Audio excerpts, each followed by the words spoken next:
ஆண்டவருடைய ஆவி என்மேல் உள்ளது, ஏனெனில் அவர் எனக்கு அருள் பொழிவு செய்துள்ளார். ஏழைகளுக்கு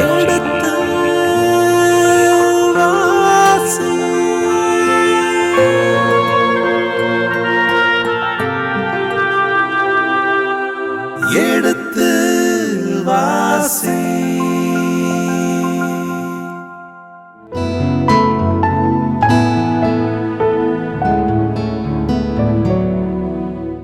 கடந்த பகுதியின் தொடர்ச்சியை இன்று தொடர்கின்றோம். வாருங்கள், இந்த நிகழ்ச்சியை நமக்காக விளக்கங்களோடு தெளிவுபடுத்த இருக்கின்றவர் தந்தை ரேமன் ஜோசப் அவர்களை வரவேற்போம். வணக்கம் தந்தையே. வணக்கம்.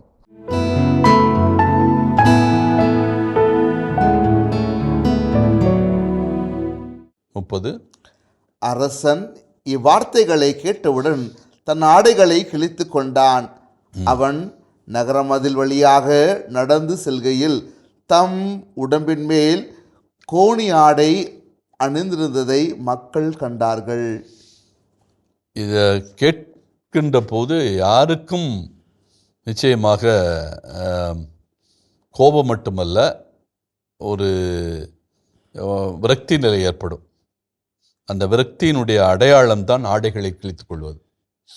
ஆடைகளை கிழித்துக் கொள்வது என்பது துன்பத்தினுடைய வெளிப்பாடு, ஒரு சோகத்தினுடைய வெளிப்பாடு, ஒரு இழப்பினுடைய வெளிப்பாடு, ஒரு அவல நிலையினுடைய எடுத்து சொல்கின்ற நிலை. இதுக்கு மேலே இனி நம்ம எந்தவித ஒரு எக்ஸ்ட்ரீம் நிலைக்கு போக வேண்டிய அவசியம் இல்லை. என்றால் அந்த நிலைக்கு நாம் போயிட்டோம். ஒரு நிற்கதியற்ற நிலைக்கு நாம் தள்ளப்பட்டு விட்டோம். இனி வாழ்க்கையில் எதுவுமே இல்லை. நம்பிக்கைகளெல்லாம் தொலைந்து விட்டது. எதுவுமே கைகூடக்கூடிய வாய்ப்பே இல்லை. எல்லாமே கையறு நிலைக்கு நாம் தள்ளப்பட்டு விட்டோம். எனவே அந்த நிலைக்கு இந்த பெண் வந்ததைத்தான் இது சுட்டி காட்டுகிறது. அதனால தான் அரசன் கூட இந்த செய்தியை கேட்ட உடனே தன்னுடைய ஆடைகளை கிழித்துக் கொள்கிறான். அவன் நகர மதில் வழியாக நடந்து செல்கையில் தன் உடலின் மேல் கோணி ஆடை அணிந்திருந்ததை மக்கள் கண்டார்கள். உடனே அவன் என்ன பண்றான்? கோணி ஆடை. கோணி ஆடை என்பது எதை சுட்டி காட்டுகிறது? துக்கத்தை, சோகத்தை, சோகத்தை சுட்டி காட்டுகிறது, துக்கத்தை சுட்டி காட்டுகிறது, துயரத்தை சுட்டி காட்டுகிறது. நமக்கு தெரியும், இஸ்ராயல் மக்கள் எல்லாம் கோணி உடுத்தி தவம் செய்தார்கள், நோன்பு இருந்தார்கள். அதே போல் நம்முடைய யோனா புத்தகத்தில் யோனாவினுடைய அறிவுரையை கேட்டு இந்த உங்களுடைய நகர் அழியப் போகிறது என்று 40 நாளில் நகர் அழியப் போகிறது என்று சொன்ன உடனேயே நினிவே மக்கள் என்ன செய்தார்கள்? கோணி உடுத்தி நோன்பு இருந்தார்கள். அப்போ கோணி ஆடையை உடுத்துவது என்பது நோன்பினுடைய அடையாளம், ஒரு இழப்பினுடைய அடையாளம், துன்பத்தினுடைய துயரத்தினுடைய அடையாளம். அதைத்தான் அரசன் செய்கிறான். அப்படின்னா எந்த அளவுக்கு ஒரு நல்ல அரசன். இந்த போர் என்பது இவன் மேல் திணிக்கப்பட்டது. இவன் போருக்கு போகவில்லை. இவன் போருக்கு போயிருந்தால் அது தவறு. ஆனால் இவன் போருக்கு போகவில்லை, இவன் மீது போர் திணிக்கப்படுகிறது. எனவே இன்னொரு அரசன், சிறிய அரசன் பெனதாது முற்றுகையிட்டு இருக்கிறான். இதில் இருந்து மக்களை காப்பாற்ற வேண்டிய பொறுப்பு இவனுக்கு இருக்கிறது. ஆனால் இவனுடைய நிலையோ நிற்கதியற்ற நிலையாக இருக்கிறது. அந்த சூழலில் தான் இவன் தன்னையே வருத்தி கொள்கிறான். கோணி ஆடை உடுத்தி மதில் வழியாக நடந்து செல்கிறான். 31. அரசன், இன்றைக்குள் நான் சாபாற்றின் மகன் எலிசாவின் தலையை வெட்டாது விட்டால் கடவுள் என்னை இப்படியும் இதற்கு மேலும் தண்டிப்பாராக என்றான். ஆக இப்பொழுது இவனுடைய கோபமும் ஆத்திரமும் யார் மேல் திரும்புகிறது? எலிசா. ஏன்? இதற்கு முன்னால் நடந்த நிகழ்வு. இதற்கு முந்திய பகுதியில் குருடாகி போன எல்லா போர் வீரர்களையும் சமாரிய நகருக்குள்ளே கொண்டு வந்தான் எலிசா இறைவாக்கினர். கொண்டு வந்தவர் என்ன சொல்றார்? இவனுக்கு விருந்து கொடு அப்படின்னு சொல்லிட்டு எல்லாத்தையும் சாப்பிட்டு தின்னு தீர்த்து விட்டு இவர்களை எல்லாம் சிரியா நாட்டுக்கு அனுப்பினான். இப்போ அவர்கள்தான் மீண்டும் போருக்கு வந்திருக்கிறார்கள். இவர்களை அன்றைக்கே கொலை செய்திருந்தால் இந்த போர் நடந்திருக்குமா? அதனால இவனுடைய கோபமெல்லாம் இப்பொழுது யார் மேல் திரும்பி இருக்கிறது? எலிசாவின் மீது திரும்பி இருக்கிறது. உன்னால் தானே இந்த அளவுக்கு கேவலமான நிலை ஏற்பட்டு இருக்கிறது. இன்றைக்கு அவர்கள் முற்றுகையிட்டது மட்டுமல்ல, என்னுடைய மக்களும் உணவில்லாமல் யாரை தின்ன ஆரம்பித்து விட்டார்கள்? பிள்ளைகளையே கொன்றழித்து சாப்பிட துணிந்து விட்டார்கள் என்றால், நரமாமிசம் என்று சொல்லுவார்கள், நரபலி என்று சொல்லுவார்கள். பிள்ளைகளையே அடித்து சாப்பிடுவது, இதை போல ஒரு அவலமான நிலை இருக்க வேண்டிய அவசியமில்லை. அந்த நிலைக்கு தள்ளியது யார் என்று நினைக்கிறான் அரசன்?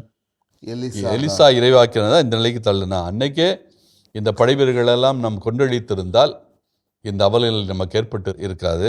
அந்த தவறினால் இன்றைக்கு நம்முடைய நாடு, நம்முடைய மக்கள் துன்பப்படுகிறார்கள் என்று அவனுடைய நினைப்பு வருகிறது.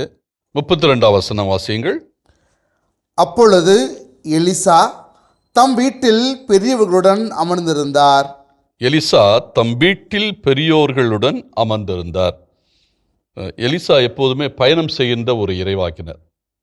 எலிசா மட்டுமல்ல, அவருடைய தலைவராக இருந்த எலியாவும். நீங்கள் எலியாவை பார்த்தீங்கன்னாவே தெரியும், அவருடைய சொந்த ஊர் கிளையாத்தில் இருக்கிறது. திஷ்பே என்பதுதான் அவருடைய சொந்த ஊர் கிளையாத்தில். அங்கேருந்து புறப்பட்டு சமாரியா வருவார், அரசனை பார்ப்பார்.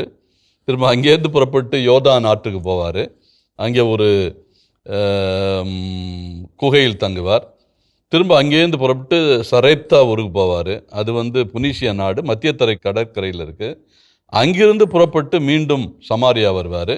திரும்ப சமாரியாவிலேருந்து கார்மேல் மலையில் போய் அவர் தன்னுடைய யாவே உண்மையான இறைவன் என்பதை நிரூபிப்பார்.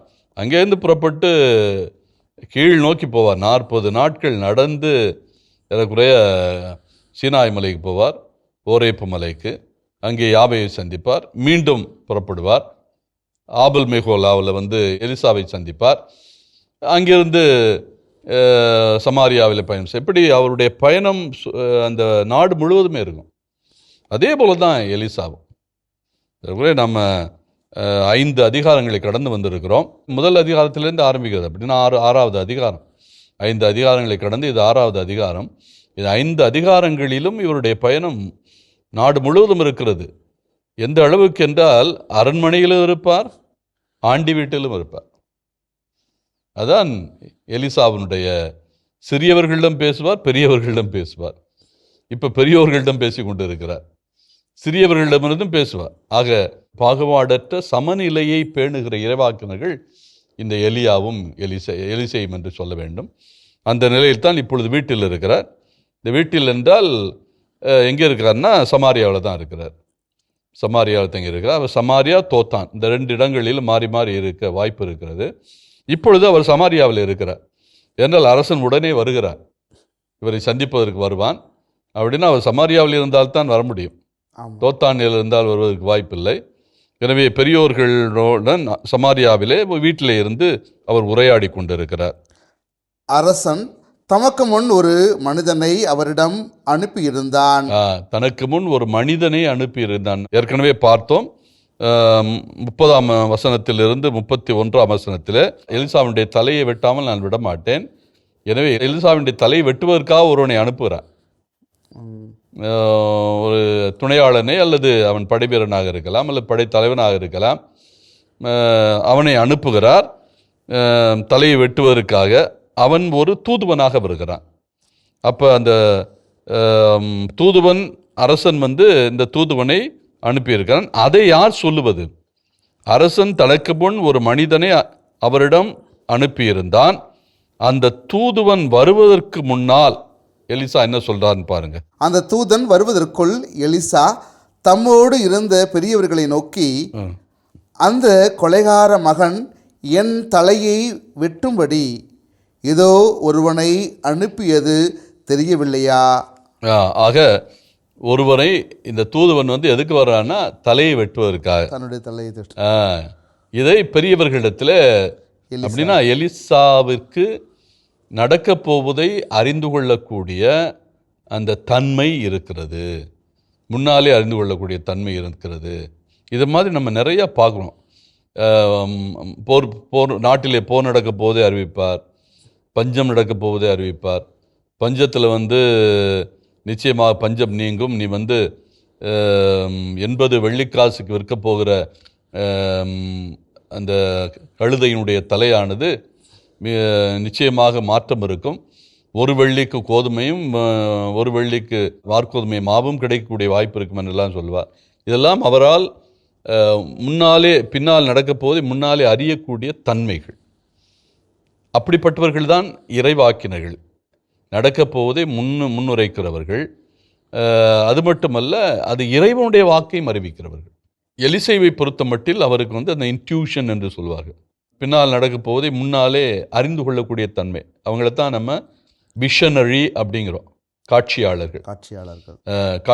காட்சி பார்க்கிறவர்கள் மட்டுமல்ல, தங்களுக்கு நடப்போவதை காட்சியாக பார்க்கக்கூடியவர்கள். அந்த காட்சியை அவர் பார்த்ததுனால தான் பல உண்மைகளை அவரால் சொல்ல முடிகிறது. இப்படியெல்லாம் நடக்கப் போகிறது, இவர்களெல்லாம் வரப்போகிறார்கள், இப்படிப்பட்ட சூழல் அமையப் போகிறது என்று அவரால் சொல்ல முடிகிறது. அந்த அடிப்படையில் தான் இப்பொழுது தன்னுடைய தலையை வெட்ட வருகின்றவரை அடையாளம் காண முடிகிறது. அவர் இப்பொழுது வந்து கொண்டிருக்கிறார் என்பதை சொல்ல முடிகிறது. அங்கே பயன்படுத்துகிற வார்த்தை அந்த கொலைகார மகன். இந்த கொலைகார மகன் என்றால் அரசனை பார்த்து சொல்கிறார். இந்த கொலைகாரன் மகன் என்பது ஒரு மரபு சொல், இடியம் என்று ஆங்கிலத்தில் நம்ம சொல்லுவோம். அது ஒரு மரபு சொல், மரபு தொடர். நமக்கு உதாரணமாக எடுத்துக்கிட்டோம்னா, அவன் கம்பி என்றான் அப்படின்னு சொல்லுவோம். அவன் கம்பி என்றான்னா சிறையில் இருக்கிறான்ற பொருள். அது நேரடி பொருளில் நாம் எடுத்துக்கொள்ள முடியாது. அதே மாதிரி ஆங்கிலத்தில் ட்ரெயின்ஸ் கேட்ஸ் அண்ட் டாக்ஸ் அப்படின்னு ஆங்கிலத்தில் சொல்லுவாங்க. அதை நேரடியாக நம்ம எடுக்க முடியாது.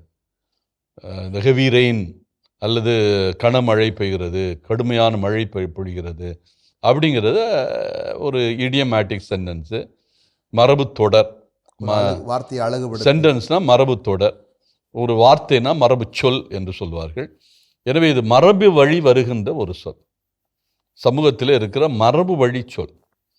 இதுக்கு நேரடி பொருளை நம்ம பார்க்க முடியாது. எனவே அந்த மரபு பொருள் சொல்ல மரபு சூழல் பிரகாரம் தான் அதை புரிந்து கொள்ள வேண்டும். அந்த மரபு வழியாக அது என்ன பொருளை கொடுக்கிறதோ அதைப்படித்தான் நம்ம புரிந்து கொள்ள முடியும். இப்போ கொலைகார மகன் என்பது ஒரு மரபு சொல், தனக்கு தீமை செய்ய வருகின்றவனை சுட்டி காட்டுகிற ஒரு குறிப்பு, அவ்வளோதான். அதனால் அவன் கொலை செய்தவன் அப்படி நம்ம எடுக்க முடியாது. கொலைக்கே பிறந்தவன், அவன் கொலைகாரனுடைய மகன் என்று நாம் எடுக்க முடியாது. அவனுடைய தந்தை கொலை செய்தவன் அப்படிங்கிற ஒரு பொருளில் சொல்லக்கூடாது. இவனிடத்தில் இருக்கிற அந்த அரசனிடத்தில் இருக்கிற அந்த வெறி, இப்படி எலிசேயு நம்மளை இந்த நிலைக்கு கொண்டு வந்து விட்டாரே அப்படிங்கிற ஒரு எண்ணம். என்றால் சிரியா நாட்டு அரசன் முற்றுகையிட்டு இருக்கிறான். இந்த முற்றுகைக்கு காரணமாக இருப்பது எலிசா என்று இவன் மனதிலே திண்ணமாக தெரிகின்றது. காரணம் என்னன்னா, எலிசை என்ன பண்ணாரு, இந்த ஏற்கனவே இந்த குருடர்களாக இருக்காத படைவீர்கள்லாம் குருடர்களாக்கி சமாரியாவுக்கு கொண்டு வந்து விட்டவர். அரசன் கேட்குறான், இவங்கெல்லாம் கொல்லவா அப்படின்னு. யோராம் கேட்கும்போது இவன் என்ன சொல்கிறான், கொல்லாத, இவனுக்கு நல்லா உணவு கொடுத்து அனுப்பி வை.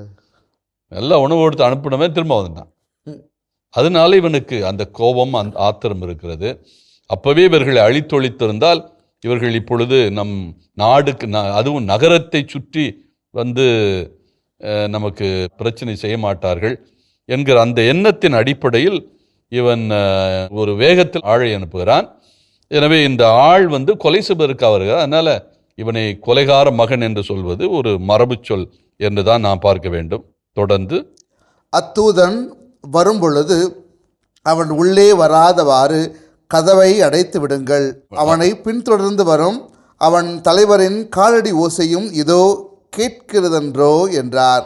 ஆக இந்த கொலை செய்வதற்கு அனுப்பப்பட்ட இந்த ஊழியன் அல்லது தூதன் வருகிறான், அல்லது படைத்தலைவனை கூட இருக்கலாம். சரி, ஒரு சாதாரண மனிதனை அனுப்ப வாய்ப்பில்லை. ஒரு படைத்தலைவன் அல்லது படைத்தலைவனுடைய தூதுவன் வரலாம் கொலை செய்வதற்கு. ஆனால் அவன் வருகின்ற போதே அவனுக்கு பின்னாலே யார் வருவது? அரசனும் வருகிறான். இதை எப்படி புரிந்து கொள்வது? அரசன் இப்போ தான் அனுப்புகிறான் கொலை செய்வதற்கு. ஆனால் அவன் இவனை அனுப்பிவிட்டு பின்னாலே ஓடி வருகிறான். இதை எப்படி புரிந்து கொள்வது என்றால், ஒன்று அரசன் இவனை அனுப்பிவிட்டு பின்னாலே உணர்ந்திருக்க வேண்டும். ஐயோ, நாம் ஒரு இறை மனிதரை கொலை செய்வதற்கு ஆள் அனுப்பிவிட்டோமே என்று பதறி இவன் வந்திருக்கலாம். அதையும் இறைவாக்கினரால் அறிந்து கொள்ள முடிகிறது. கொலை செய்வதற்கு அனுப்பிய பிறகு மனம் மாறி நம்ம தவறு செய்து விட்டோமே என்று உணர்ந்து அந்த கொலை நடக்கக்கூடாது என்ற ஒரு எண்ணத்திலே இவன் ஓடி வந்திருக்கலாம். நாம் இறைவாக்கினிடத்தில் பேசிக்கொள்வோம், பேசி அதற்கான இனி என்ன வழி இருக்கிறது, இந்த முற்றுகையிலிருந்து விடுவதற்கு என்ன வழி இருக்கிறது என்பதை நாம் பேசிக்கொள்வோம். ஒன்றை நாம் மனதில் வைத்துக்கொள்ளும், யோராமுக்கும் இறைவாக்கினருக்கும் நல்ல உறவு இருக்கிறது. எந்த விதத்திலும் அவர்களுடைய உறவு பாதிக்கப்படவில்லை. சில நேரங்களில் இறைவாக்கினர் ஒருபடி மேலே சென்று யோராமுக்கு சில கருத்துக்களை சொன்னால் கூட இதை புரிந்து கொள்ளக்கூடிய தன்மையில் இந்த அரசன் இருக்கிறான். அதனால தான் உடனே அவன் தன்னுடைய தவறை உணர்ந்து வந்திருக்கலாம்.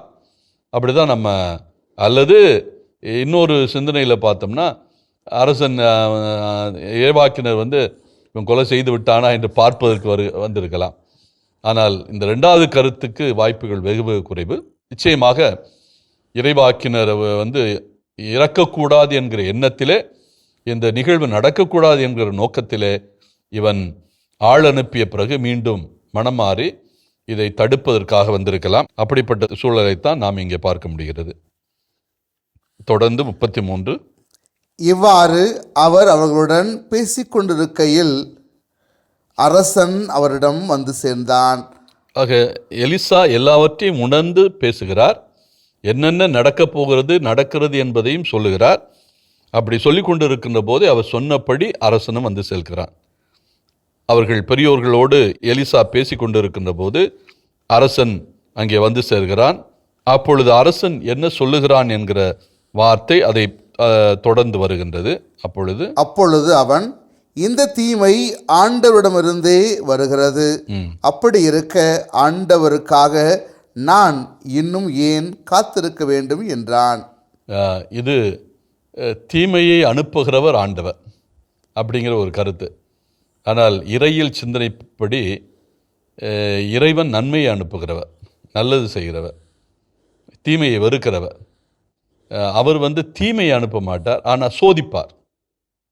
இப்போ சோதனை என்பது எப்படின்னா, தீமையும் அந்த சோதனைகளில் ஒன்றாக இருக்கலாம். அந்த சோதிக்கின்ற போது தீமையை அனுமதிக்கிறார் என்று நாம் பேசலாம். தீமையை இறைவன் கொடுக்கிறார் என்பதற்கு பதிலாக தீமையை செய்கிறவர்கள் தீயவர்கள். அப்ப இறைவன் தீயவர் அல்ல, நல்லவர். அப்ப நல்லவரிடமிருந்து தீமை வருவதற்கு வாய்ப்பே இல்லை. அப்படி அவரிடமிருந்து தீமை வந்தால் அவர் தீயவர். எனவே இறைவனை தீயவர் என்று நாம் சொல்ல முடியாது, சொல்லுவதற்கு வாய்ப்பும் இல்லை. அவர் நல்லவர், நன்மைகள் நிறைந்தவர். அவரிடமிருந்து தீமை வருவதற்கு வாய்ப்பே இல்லை. ஆனால் இவன் என்ன சொல்லுகிறான் அரசன், இந்த தீமை ஆண்டவரிடமிருந்தே வருகிறது. அப்படின்னா எப்படி புரிந்து கொள்ளலாம்? இறைவன் தீமையை அனுமதிக்கிறான், தீயவன் தீமை செய்வதை அனுமதிக்கிறான். அந்த தீமை எப்படி பார்க்க வேண்டும்? நாம் ஒரு சோதனையாகத்தான் பார்க்க வேண்டும், அல்லது நமக்கு வருகிற ஒரு துன்பமாக பார்க்க வேண்டும். துன்பமும் சோதனையும் இயல்பு. இந்த துன்பத்திலும் சோதனையிலும் நமக்கு வலிமையும் ஆற்றலும் தருகின்றவன் தான் இறைவன். எனவே தீமையை தருகின்றவன் இறைவன் அல்ல, துன்பங்களை தருகின்றவன் இறைவன் அல்ல.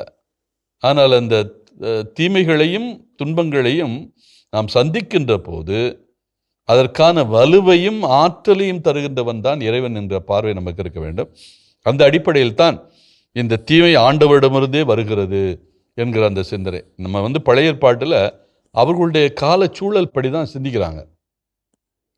அவர்களுடைய கால சூழல் பிரகாரம் கடவுள் இல்லாமல் எதுவுமே நடப்பதில்லை. நம்ம தமிழில் கூட சொல்லுவோம், அவனின்றி அணுவும் அசையாது. அவன் என்றால் இறைவன், இறைவன் இன்றி ஒரு சின்ன துரும்பு கூட நகராது அப்படிங்கிறது நம்முடைய தமிழ் சிந்தனை.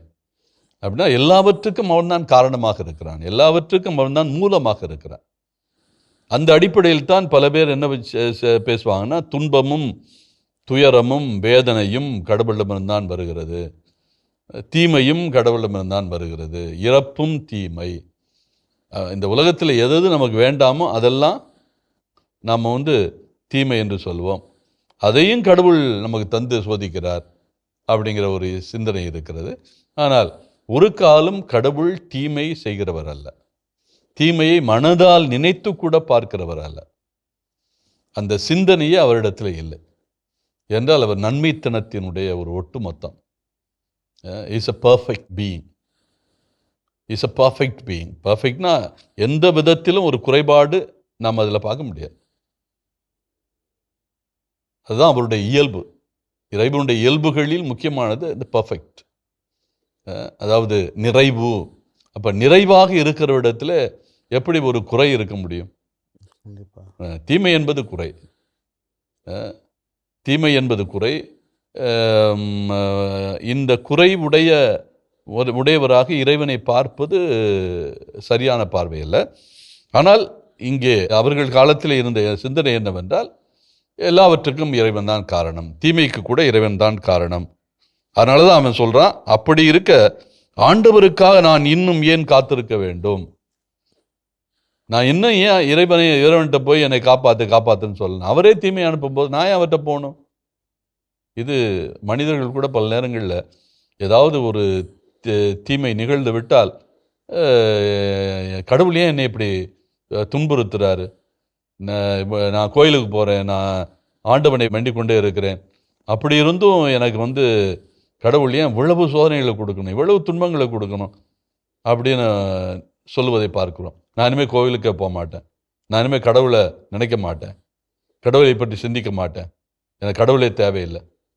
ஸோ அதுதான் இவருடைய சிந்தனை, அரசனுடைய சிந்தனை. கடவுளை புறம் தள்ளுதல், இறைவனுடைய தூண்டுதல் எனக்கு தேவையில்லை, அவருடைய உதவியும் தேவையில்லை என்று ஒதுக்குகிற அந்த சிந்தனையை அவன் வெளிப்படுத்தான். காரணம் என்னவென்றால், இவனுக்கு ஏற்பட்டு இருக்கிற அந்த மிகப்பெரிய சோதனை. நான் ஏற்கனவே சுட்டி காட்டினேன், சமாரியா மலை உச்சியில் இருக்கிற நகர். அந்த நகரை சுற்றி படைவீரர்கள் இருக்கிறார்கள், மதில் சுவர் போல நிற்கிறார்கள், அந்த மதிலை சுற்றி இருக்கிறார்கள். இவர்கள் அத்தனை பேரும் உள்ளே நுழைந்தால் கதை முடிந்தது. அப்போ இதிலிருந்து வெற்றி கொள்ள வேண்டும், இதிலிருந்து விடுபட வேண்டும். எப்படி விடுபடுவது?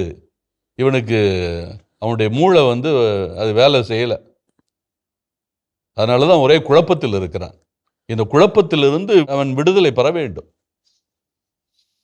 அதற்கு முறையான பாதையை தேர்ந்து கொண்டு இருக்க வேண்டும். ஆனால் இவன் ஆத்திரத்திலே, கோபத்திலே, ஆத்திரக்காரனுக்கு புத்தி மட்டு என்று சொல்லுவது போல கோபத்திலே அவன் கொட்டுகிறான். இரவாணிக்கரை கொள்ள வேண்டுங்கிறான், கடவுளை வேண்டாங்கிறான், அவர் தான் தீமையை அனுப்புனாருங்கிறான். இதெல்லாம் குழப்பத்தினுடைய வழிபாடுகள். இனி என்ன செய்யணும் அப்படின்னு தெரியாமல் இருக்கிற அந்த சூழலில் ஒரு மனிதன் பிதற்றுகின்ற பிதற்றல்கள், அப்படிதான் நம்ம பார்க்கணும்.